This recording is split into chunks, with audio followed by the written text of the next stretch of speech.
शेखर ई study में आप सभी का स्वागत है। प्रिय विद्यार्थियों, हमारे इस ऑनलाइन इंस्टीट्यूट के माध्यम से आप सभी को गणित और हिंदी विषय का आधारभूत तरीके से अध्यापन कराया जाता है, जिसमें कहीं अगर थोड़ी बहुत त्रुटि हो जाती है तो उसके लिए हम क्षमा प्रार्थी हैं और इस संबंध में आपके सुझाव आमंत्रित हैं। धन्यवाद। हेलो दोस्तों, मैं शेखर स्वागत करता हूं आपका अपने YouTube channel Shekhar study point पर। दोस्तों, यूपी त्रिपुरा से पीटी 2022 की गणित का पाठ्यक्रम आपका आरंभ हो चुका है। इसकी परीक्षा तिथि 18 सितंबर है। 18 सितंबर को ये परीक्षा पुनः आयोजित होगी। ठीक है, देखिए हमने गणित के पाठ्यक्रम की पूरी चर्चा कर दी। इसका वीडियो आपको प्लेलिस्ट में मिल जाएगा। ठीक है, प्लेलिस्ट जल्द ही बना दी जाएगी, हिंदी की भी गणित की भी। ठीक है, और बहुत जल्द आपकी रीजनिंग भी आरंभ कर दी जाएगी।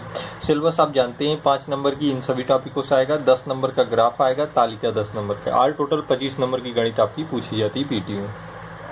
ठीक है, 3 पार्ट आ चुके हैं, उसी क्रम में आज पार्ट चौथा होगा। तो आइए देखते हैं पार्ट 4। देखिएगा, हमने संख्याओं के बारे में सब लगभग पढ़ लिया है। ठीक है, प्राकृतिक, पूर्ण, पूर्णांक, सम, विषम, भाज्य, अभाज्य, परिमेय, अपरिमेय, फिर सहअभाज्य संख्या, इन सारी संख्याओं के बारे में लगभग हमने देख लिया है। अगर आपको कहीं भी कंफ्यूजन हो तो आप कमेंट बॉक्स में अवश्य बताइएगा। बाकी आप उन्हें रिवाइज करके देखते रहिएगा। ठीक है, ये सब आपकी बेसिक चीज़ें, अगर ये आपकी मजबूत होंगी तो आपकी गणित उतनी ही मजबूत होती चली जाएगी। ठीक है, उसी क्रम में देखिए मैं हर एक टॉपिक से आपको परिचय करा दे रहा हूँ। चूंकि पीईटी का जो सिलेबस है उसमें लिखा है कि पूर्ण संख्या। ठीक है, अब पूर्ण संख्या को हम संपूर्ण संख्या मान के आपको पूरी संख्याओं के बारे में बता दिए रहे हैं। ठीक है, तो देखिए अब ये आपका योगात्मक प्रतिलोम। अभी तक अगर आपने तीनों पार्ट नहीं देखे तो देख लीजिएगा, ये पार्ट 4 है। ठीक है, अब बीच से देखेंगे तो आपको समझने में दिक्कत होगी, तो आपको समझ में भी नहीं आएगा जल्दी। ठीक है, तो आप अगर आरंभ से देखेंगे तो आप एक क्रम बना रहेगा ना, कैसे कैसे बताया गया है एक एक क्रम करके, वैसे देखेंगे तो बेहतर समझ में आएगा। तो देखिए योगात्मक प्रतिलोम, यदि दो संख्याओं का योगफल शून्य हो तो उन्हें योगात्मक प्रतिलोम कहते हैं। मतलब अगर दो संख्याएं हैं उनका योगफल शून्य होता है तो उन्हें योगात्मक प्रतिलोम कहते हैं। अच्छा, अगर मैं आपसे पूछूं कि दो संख्याओं का योगफल किस कंडीशन में शून्य होगा, तो आप कहेंगे कि जो संख्या है उसी संख्या को अगर हम उसमें से घटा दें तो योगफल क्या हो जाएगा, शून्य हो जाएगा। ठीक है, योगफल क्या हो जाएगा, शून्य हो जाएगा। मतलब इस संख्या का ऋणात्मक रूप, जैसे +4 है, अगर इसे ऋणात्मक रूप -4 कर दे तो इसका योगफल क्या हो जाएगा, शून्य हो जाएगा। चाहे आप इसे ऐसे लिखिए चाहे आप इसे ऐसे लिखिए। ठीक है, मतलब दो संख्याओं का योगफल शून्य हो तो उन्हें योगात्मक प्रतिलोम कहते हैं। देखिए मैंने एक शब्द थोड़ा सा मिस्टेक कर दिया, योगफल की बात की है। ठीक है, फिर से मैं उसे कंफर्म कर दूं ताकि आप कंफ्यूज ना हो। ठीक है, योगफल की बात की है तो ये कंडीशन नहीं लागू होगी यहाँ पे। ठीक है, थोड़ा सा मिस हो गया। देखिए यदि दो संख्याओं का योगफल, इसको पढ़िए, यदि दो संख्याओं का योगफल, मतलब हमेशा ये योगफल की बात की है, शून्य हो। अच्छा, योगफल किस कंडीशन में शून्य होगा, जब एक संख्या धनात्मक होगी और दूसरा उसी का ऋणात्मक रूप होगा। देखिए +4 है तो -4, इनका जब योगफल करेंगे तो शून्य हो जाएगा, क्योंकि ऋणात्मक ऋणात्मक कट जाएगा। ठीक है, तो इसी तरीके से देखिए इसका एक तरीके से आप फार्मूला तो कोई नहीं, आप बना सकते हैं। ठीक है, अगर यम को -m से जोड़ दें तो योगफल शून्य हो जाएगा। यदि दो संख्याओं का योगफल शून्य हो तो उन्हें योगात्मक प्रतिलोम कहते हैं। इस कंडीशन में देखिए अब यहाँ पे होगा यम का योगात्मक प्रतिलोम। अगर हम कहें कि यम का योगात्मक प्रतिलोम क्या है तो आप कहेंगे यम का योगात्मक प्रतिलोम -m है। ठीक है, इस तरीके से यहाँ पे देखिए 4 है, मतलब 4 का योगात्मक प्रतिलोम,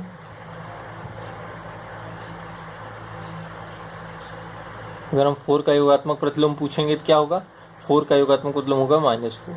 ठीक है, इस तरीके से। ठीक है, अब अगर 9 का पूछें, अगर 9 का योगात्मक प्रतिलोम पूछे तो आप कहेंगे 9 का योगात्मक प्रतिलोम -9। ठीक है, जैसे 73 है, इसका योगात्मक प्रतिलोम -73। ठीक, तो अब चूंकि इन दोनों को जोड़ देंगे तो योगफल क्या होना चाहिए, शून्य होना चाहिए। ये आपकी शर्त है, ये आपकी शर्त है। ठीक है, इसे फॉलो करेंगे तो योगात्मक प्रतिलोम आप आसानी से जान जाएंगे। ठीक है, तो मतलब योगात्मक प्रतिलोम क्या होता है, उसी संख्या का ऋणात्मक रूप होता है, क्योंकि दोनों को ऐड कर देंगे तो योगफल शून्य हो जाएगा। ठीक, उसी प्रकार से देखिए गुणात्मक प्रतिलोम, यदि दो संख्याओं का गुणनफल 1 हो जाए तो उन्हें गुणात्मक प्रतिलोम कहते हैं। अच्छा, दो संख्याओं का गुणनफल किस कंडीशन में 1 हो सकता है,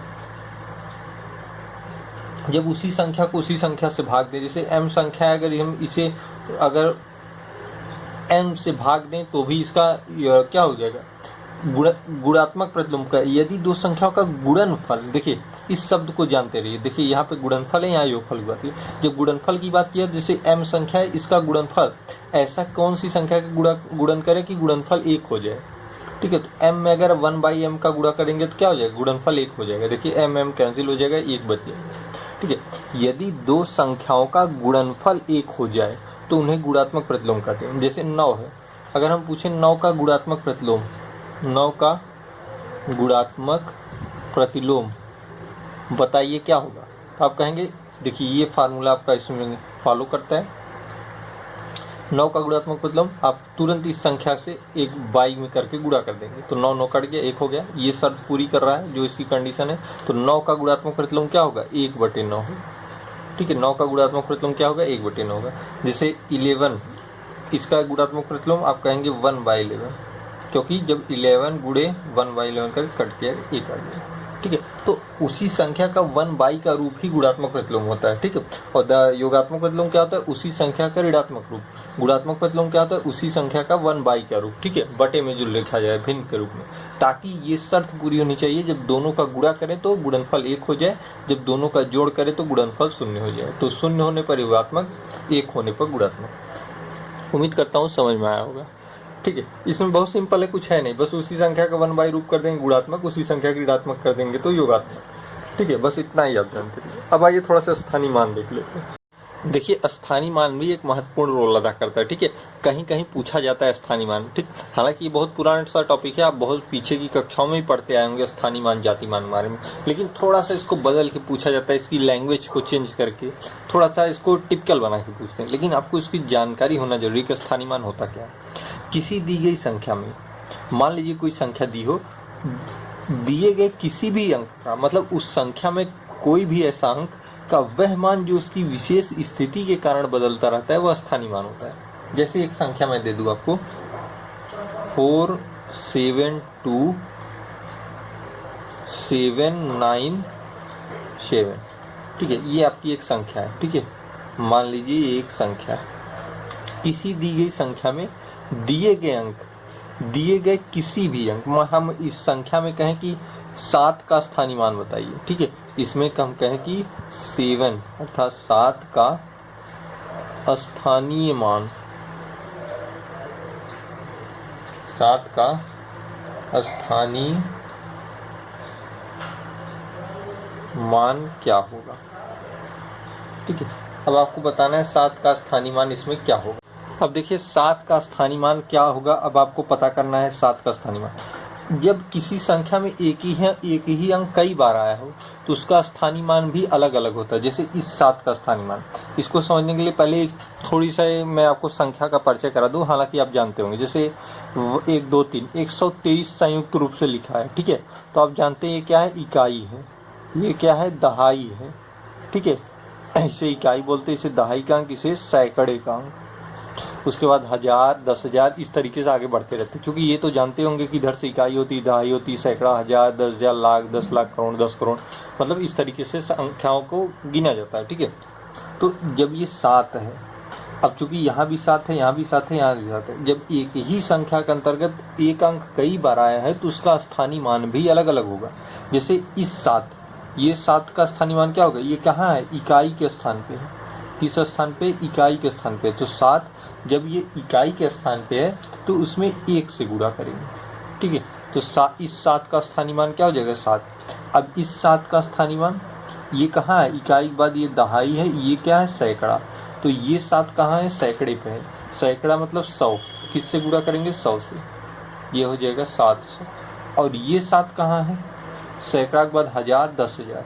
ठीक है, ये कहाँ है, 10,000 पे है। ठीक है, तो इस 7 के साथ 10,000 का गुणा करेंगे, इकाई, दहाई, सैकड़ा, 1000, 10,000। ठीक है, तो ये हो जाएगा 7,000। अब यहाँ पे एक चीज देखिए, 7 का आपको स्थानीय मान बताना था। ठीक है, 7 का स्थानीय मान बताना था। ध्यान दीजिएगा, जब एक ही अंक एक संख्या में कई बार आ रहा है तो उसका स्थानीय मान भी भिन्न होगा। जैसे 7 इकाई पे था तो स्थानीय मान 7, 7 सैकड़े पे था तो स्थानीय मान 100, 7 जो है 10,000 पे था तो स्थानीय मान 70,000 हो गया। ठीक है, अब आपको एग्जाम में चाहे इनका योग करने को कह दे, चाहे अंतर करने को कह दे, लेकिन इतना आप जानते रहिए कि स्थानीय मान कैसे निकाला जाता है। जैसे हम यहीं पे 3921, अब हम पूछे कि 9 का स्थानीय मान, 9 का स्थानीय मान बताइए, तो इकाई हो गई, आप जानते हैं ये इकाई है, ये दहाई है, ये क्या है सैकड़ा। 9 कहाँ है सैकड़े पे है, 9 कहाँ है सैकड़े पे। 9 का स्थानीय मान क्या होगा 9, सैकड़े पे है 100 से गुणा कर देंगे 900। यहाँ गुणा करने जैसा कुछ होता नहीं, बस आपको बताया जा रहा है। एक चीज और देखिए, अगर गुणा उड़ा के चक्कर में न पड़ी तो ऐसे 3 का स्थानीय मान पूछ दे, इकाई दहाई सैकड़ा 1000 पे है, 3 कहाँ पे 1000 पे, 1000 पे है तो कितना जीरो बढ़ेगा 3 जीरो होता है 1000 में, ठीक है। कितना जीरो होता है 1000 में 3 जीरो, बस चाहे 1000 गुणा करिए चाहे सीधे आप जीरो बढ़ा के रखिए, ठीक है। सैकड़े में कितने जीरो होता है, सैकड़े में 2 जीरो होता है, तो इसी अंक के आगे 2 जीरो लिख दीजिए, ठीक है। ये गुणा तो केवल आपको कन्फर्म करने के लिए बताया जा रहा है, ठीक है। तो स्थानीय मान बेहतरीन आपको समझ में आया होगा। देखिए एक ही अंक में अगर अंक बार एक ही संख्या में अंक बार बार आए तो उसका स्थानीय मान भी भिन्न होता है। अब चाहे अगर आपसे क्वेश्चन में कहे कि सभी का स्थानीय मान का योग बताइए तो आप इनको जोड़ देंगे, ठीक है। अब देखिए सिंगल रूप से भी मैंने बता दिया 9 का स्थानीय मान क्या है संख्या में, तो 9 कहाँ है सैकड़े पर है, सैकड़े पर है तो 9 के आगे 2 जीरो। 3 का स्थानीय मान, तो 3 कहाँ है 1000 पे है तो 3 के आगे 3 जीरो। ऐसे ही स्थानीय मान निकाला जाता है, बहुत सिंपल है, ठीक है।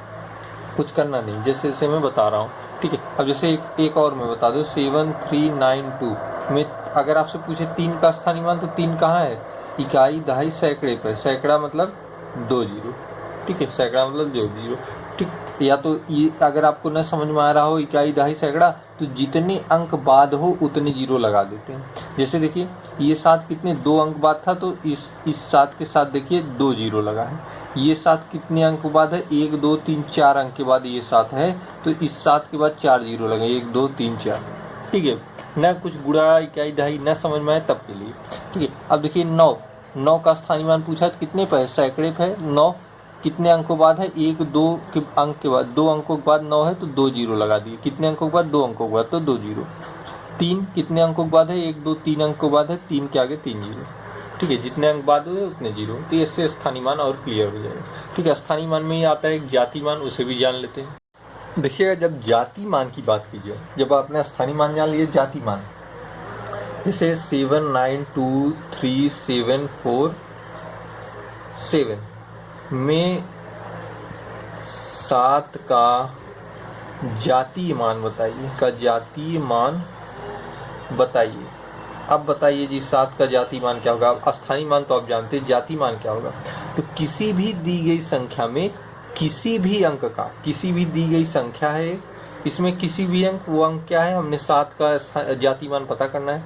किसी भी अंक का वह मान जो कभी बदलता नहीं, चाहे वह अंक किसी भी स्थान पर हो, वह उस अंक का जातीय या वास्तविक मान होता है।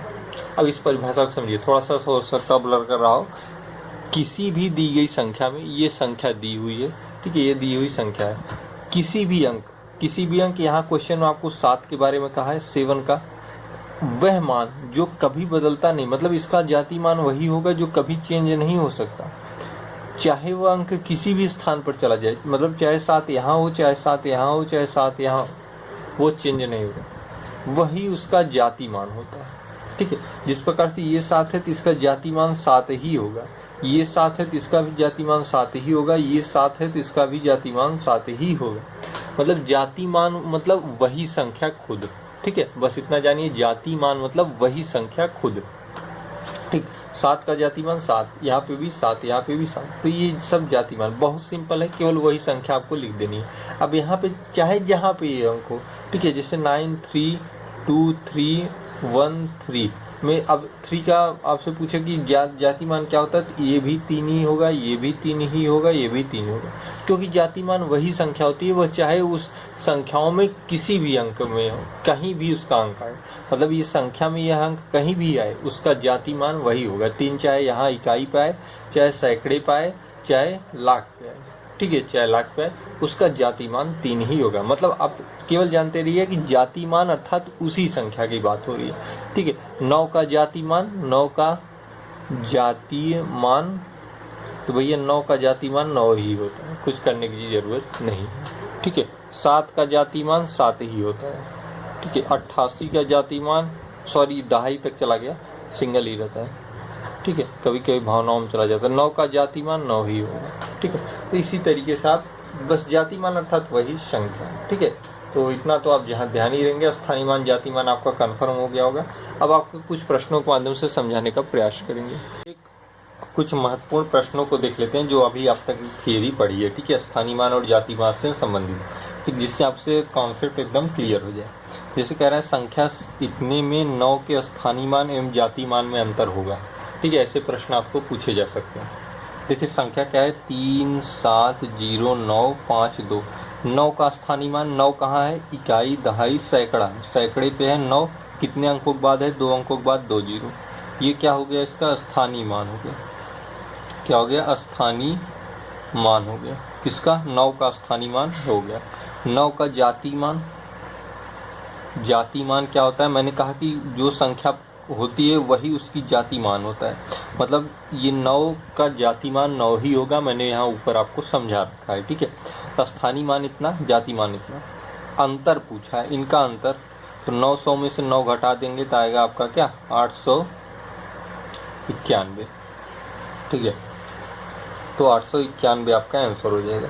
तो ये इस तरीके के प्रश्न बनते हैं, ठीक है। अब स्थानीय मान जाति मान आप जान गए हैं, किसी भी प्रकार का प्रश्न आएगा आप कर ले जाएंगे, ठीक है। देखिए संख्या इतने में 3 का स्थान कीमत में भेद है, 3 की स्थान कीमत में भेद, स्थान कीमत में भेद, पहले तो जान लीजिए ये शब्द जो है स्थान कीमत, ये स्थानीय मान को ही इंगित करता है, स्थानीय मान, ठीक है। स्थान कीमत मतलब स्थानीय मान ही होता है।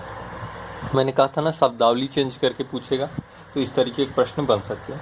अब देखिए 5 9 7 3 8 2 1 में 3 के स्थान कीमत में भेद है। 3 कहाँ है, यहाँ है। 3 कहाँ है, यहाँ है। इकाई दहाई सैकड़ा हजार 10,000 लाख 10 लाख, ठीक है। यहाँ पे देखिए स्थान कीमत में जब भेद की बात किया है तो यहाँ पे भेद तभी आप कर सकते हैं जब ये अंक कई बार आए हो। यहाँ 3 एक ही बार है, ठीक है। तो ऐसा कोई संख्या लिखिए जहाँ पे 3 2-3 बार आया हो। अगर हम इसको भी 3 बना दें, ठीक है, सपोज करिए, प्रश्न कैसे आता है थोड़ा सा यहाँ पे करेक्शन कर लीजिएगा, और यहाँ भी 3 कर दें, ठीक है। अब ये आपकी पूरी संख्या हो गई, ठीक। मान लीजिए प्रश्न में ये संख्या न देकर ये संख्या दी हुई, तब पूछे कि 3 की स्थान कीमत में भेद है। स्थान कीमत मतलब स्थानीय मान होता है, भेद मतलब उनके अंतर को पूछ रहा है। तो 1 3 तो यहाँ है, क्या है, इकाई दहाई, दहाई मतलब 1 अंक बाद है तो 1 जीरो, इकाई दहाई सैकड़ा हजार 3 अंक के बाद है, तो 3 अंक, कितने अंक के बाद है ये 3, 1 2 3 अंक के बाद है 3 जीरो। और ये 3 कहाँ है, सबसे लास्ट में है, कितने अंक के बाद है, 3 3 6 7 अंक के बाद है, तो 1 2 3 4 5 6 3 3 6 7 7 अंक बाद है ना, 7 जीरो। अब इनका अंतर पूछ रहा है, भेद मतलब होता है अंतर, ठीक है। तो अंतर कर लीजिए, 1 2 3 4 5 6 7, हालांकि संख्या बहुत बड़ी हो गई, ऐसे ही मतलब अगर आप समझ जाएंगे तो ऐसे आप प्रश्नों को कर ले जाएंगे। अंतर, ठीक, या तो 1 2 का अंतर करिए, जो शेष बचे उसमें से 30 घटा दीजिए, ठीक है। पहले आप 2 का करिए, नहीं कंफ्यूज होंगे। 0 0, यहाँ भी 0, 3 अंक तक गई, 10 में से 3 गया 7, यहाँ 9 9 9 9 9 9 और 2, ठीक है, ये आ गया। अब इसमें से भी 30 घटा दीजिए, इसमें से क्या करिए, 30 को घटाए, क्योंकि एक 30 बचा है ना, हमने इसमें से इसको घटाया, अंतर किया, भेद किया, फिर 30 घटा दीजिए।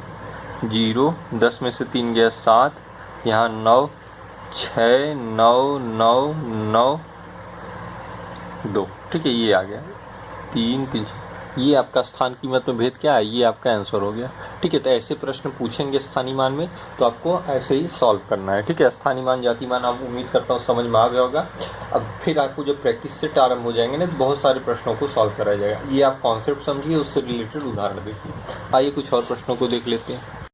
देखिएगा प्रश्न है, यदि 2 अंकों का योग 9 है तथा दहाई के अंक से इकाई के अंक का अंतर 1 है, तो 2 अंकों वाली वह संख्या ज्ञात कीजिए, ठीक है। ऐसे प्रश्न पूछेगा, इसके लगाने के कई तरीके होते हैं, आप विकल्प से भी इसे लगा सकते हैं और थोड़ा सा सोच के भी लगा सकते हैं जब संख्या छोटी दी हो। जैसे कहा है 2 अंकों की, यदि 2 अंकों का योग 9 है तो 2 अंकों का योग 9 किस कंडीशन में हो सकता है। देखिए, एक 3 और 6 हो तब 9 होगा, या इसी का विपरीत करिए, 6 3 तब 9, ठीक है। 5 और 4 9 होगा, 8 और 1 9 होगा, 7 और 2 9 होगा, हालांकि ये तो बहुत थोड़ा सा आपके सोचने में निर्भर करता है, मैं आपको यहाँ पे बता रहा हूँ, बाकी इसका जो प्रोसेस होता है वो भी मैं बता दूंगा, ठीक है। तो ऐसे ही कुछ संख्याएं ना होती, लेकिन आप अगला शर्त पढ़ेंगे, तथा दहाई के अंक से इकाई के अंक का अंतर 1 है। मतलब दहाई का अंक आप जानते हैं, जैसे 23 लिखा है तो इसमें इकाई का अंक ये है, दहाई का अंक ये है, मतलब 2 दहाई है 3 इकाई है। उसी प्रकार से अंकों का योग तो 9 हो, ये शर्त हो, तथा दहाई के अंक से इकाई के अंक का अंतर 1 हो। मतलब दहाई के अंक जैसे 3 और 6, अगर 36 आप मानते हैं तो अंकों का योग 9 है, तो आगे देखिए दहाई का अंक क्या है 3, इकाई के अंक से का अंतर 1 हो, मतलब 6 और 3 में 1 का अंतर होना चाहिए, 1 का अंतर है, 6 और 3 में 3 का अंतर है, ये तो नहीं होगा। 5 और 4 54, 2 अंकों का योग 9 हो, यदि 2 अंकों का योग 9 हो, 2 अंकों का योग 5 4 9 है। दहाई का अंक क्या है 5, इकाई के अंक का अंतर 1 है, इकाई का अंक 4, 5 और 4 का अंतर क्या है 1 है, एकदम दोनों शर्त मान रहा है। तो 2 अंकों वाली वह संख्या क्या है, तो अब 2 अंकों वाली संख्या आपकी क्या है 54 है, ये आंसर हो जाएगा। ये विकल्प पे ही निर्भर करता है, आप अपने तरीके से सोच भी सकते हैं, ठीक है। और अन्यथा अगर आप प्रोसेस के थ्रू लगाना चाहें तो देखिए 2 अंकों की संख्या का योग माना वह संख्या, यहाँ पे देखिए एक शब्द छूट गया, यदि 2 अंकों की संख्या, यदि 2 अंकों की संख्या के अंकों का योग 9 है, ठीक है। थोड़ा सा आप लिख लीजिए, यदि 2 अंकों की संख्या के अंकों का योग 9 है तथा दहाई के अंक से इकाई के अंक का अंतर 1 है, ठीक। थोड़ा सा जल्दी में लिखने में इधर उधर अंक छूट जाता है, ठीक है। माना वह संख्या क्या है, मान लीजिए वह संख्या एक यम यन है, ठीक है, इस रूप में है, ठीक है। यदि 2 अंकों की संख्या का योग अंकों का योग 9 है, यदि 2 अंकों की संख्या के अंकों का योग 9 है, अंकों का योग मतलब एक अंक यम है, एक यन है, इनका योग क्या है 9 है, ये आपका पहला समीकरण बन गया। तथा दहाई के अंक क्या है यम, इकाई के अंक का अंतर 1 है, दहाई के अंक और इकाई के अंक का अंतर 1 है, ये दूसरा समीकरण। अब इन समीकरण को सॉल्व कर दीजिए, देखिए प्लस माइनस कट जाएगा, यम 2 यम हो जाएगा, 9 1 10 हो जाएगा। तो यम बराबर क्या, 2 से भाग देंगे 5 आ जाएगा। जब यम 5 आ जाएगा इसमें रखेंगे तो यन बराबर क्या आ जाएगा, 5 उधर चला जाएगा, 9 में से 5 गया 4 आ जाएगा। आपकी संख्या क्या है यम यन है, यम यन संख्या है, तो यम क्या है 5, यन क्या है 4। देखिए 54 यहाँ से भी आ गया, ठीक है, यहाँ से भी क्या है 54 है, यहाँ से भी 54 है। तो ये तो लगाने का प्रोसेस होता है, ये आप तर्क पे आधारित कर सकते हैं, ठीक है। इससे समय बचेगा, इसमें थोड़ा समय लगेगा, ये आपके विकल्पों पे निर्भर करेगा। जितना आप सोच सकते हैं, आपकी तर्क क्षमता जितनी अधिक है उतना जल्दी आप लगा पाएंगे, ठीक। देखिए एक क्वेश्चन और देखिए, थोड़ा सा इंटरेस्टिंग है। शून्य क्या है, सम है, हमने बताया ना, सम संख्या विषम संख्या या सम विषम दोनों या कोई नहीं, ठीक है। ये चीजें मैंने आपको बता रखी हैं, ठीक है। तो अब सम संख्या क्या होती है, जो 2 से विभाजित हो जाए वो सम संख्या होती है। क्या शून्य 2 से विभाजित है, शून्य 2 से विभाजित है। विषम संख्या क्या है, जो 2 से विभाजित न हो वह विषम संख्या होती है। लेकिन एक कंडीशन अब जानिए, मैंने बता रखा था आपको, बताया था कि सम विषम संख्या धनात्मक ऋणात्मक दोनों हो सकती है, ठीक है। ये आपको बताया था, जैसे अगर 0 1 2 3 4 और -1 -2 -3 इस तरीके के हैं, यहाँ अनंत तक, यहाँ अनंत तक, ठीक है। प्राकृतिक पूर्णांक आपने पढ़ा नहीं, पूर्णांक संख्याएं हैं सभी, ठीक। अब देखिए अगर सम संख्या की मैंने बात किया था, जो 2 से विभाज्य हो जाए, 2 से विभाज्य ये है, इधर भी चलेंगे तो ये है, और इसके आगे का 4 है, ठीक है। अब देखिए एक शर्त देखिए, अगर हम विषम संख्याओं की बात करें तो प्रत्येक विषम संख्याएं जो होती हैं उनके आगे और पीछे, या आप कर सकते हैं अग्रवर्ती एवं पूर्ववर्ती सम संख्या होती है। जैसे 3 क्या है विषम संख्या है, 2 से विभाज्य नहीं है, तो इसके आगे भी सम है और इसके पीछे भी सम, ठीक। 1 क्या है विषम संख्या है, तो इसके आगे भी सम है, इसके आगे भी सम है, ठीक है। -1 क्या है विषम संख्या है, तो इसके आगे भी सम है, इसके आगे भी सम है, ठीक है। ये विषम संख्याओं के विषय में बता रहा हूँ कि विषम संख्याओं के अग्रवर्ती और पूर्ववर्ती क्या होती है, सम संख्याएं होती है, ये आप जानते हैं। तो 0 इस कंडीशन को फॉलो कर रहा है, आगे भी है, चूंकि विषम संख्याओं के आगे और पीछे मतलब अग्रवर्ती और पूर्ववर्ती सम संख्याएं होती है। जैसे आपने 3 को देखा, 1 को देखा, और यहाँ भी 1 -1 को देखा, ठीक है। तो अब देखिए एक तो ये हो गया, और दूसरा देखिए, दूसरी कंडीशन, पहली कंडीशन तो ये हो गई कि विषम संख्याओं के अग्रवर्ती और पूर्ववर्ती क्या होती है, सम संख्या होती है। दूसरी कंडीशन, दो सम संख्याओं का योगफल भी सदैव सम संख्या होता है। जैसे दो संख्याओं का योगफल कर दीजिए, अगर दो सम संख्याओं का योगफल, मैं लिख देता हूं, दो सम संख्याओं का योगफल सदैव सम संख्या होती है। तो कोई भी दो सम संख्या लिख दीजिए, जैसे 4 और 2 करेंगे, जैसे 2 और 4 करें तो क्या 6, 6 क्या है, सम है। उसी प्रकार से 0 और 2 कर दीजिए, 0 और 2 करेंगे 2, ये भी सम है। ठीक है, तो मतलब जो योगफल आएगा वो सम आएगा। सम क्यों? क्योंकि ये 2 से विभाज्य है संख्या, वही तो सम संख्या होती है। सम संख्या धनात्मक ऋणात्मक दोनों में हो सकती है। तो देखिए, एक तो कंडीशन ये फॉलो कर रही है। दूसरी कंडीशन मैंने क्या बताया कि प्रत्येक विषम संख्या के आगे अग्रवर्ती लिखिए, अग्रवर्ती और पीछे या पूर्ववर्ती, ठीक है, पूर्ववर्ती सम संख्या होती है। ये दूसरी कंडीशन है, जैसा कि मैंने यहाँ पे बता चुका हूँ। तो देखिए, ये भी कंडीशन फॉलो हो रही जीरो के लिए, ये भी कंडीशन फॉलो हो रही। देखिए, जीरो के साथ ही 2 जुड़ा तो भी सम संख्या है, और जीरो देखिए एक विषम है, एक इधर भी जीरो सम के रूप में कार्य कर रहा है और एक इधर 2 सम के रूप में कार्य कर रहा है। तो हम कह सकते हैं जीरो क्या है, जीरो एक सम संख्या है, क्योंकि इसमें सम संख्या के गुण विद्यमान है। जीरो क्या है, एक सम संख्या है, ठीक है, इसमें सम संख्या के गुण क्या है, विद्यमान है।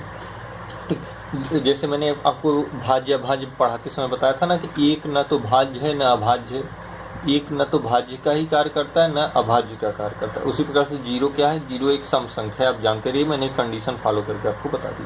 तो कुछ महत्वपूर्ण प्रश्न थे जिन्हें मैंने आपको बताया। आगे के पार्ट में हम मिलेंगे तो फिर और सारे टॉपिकों की चर्चा करेंगे। धीरे धीरे मैं आपके सिलेबस को आगे बढ़ा रहा हूँ। हिंदी भी चल रही, गणित भी चल रही, थोड़ा सा इनको कवर कर लेंगे तब रीजनिंग स्टार्ट करेंगे। ठीक है, तो पूरा वीडियो देखने के लिए धन्यवाद।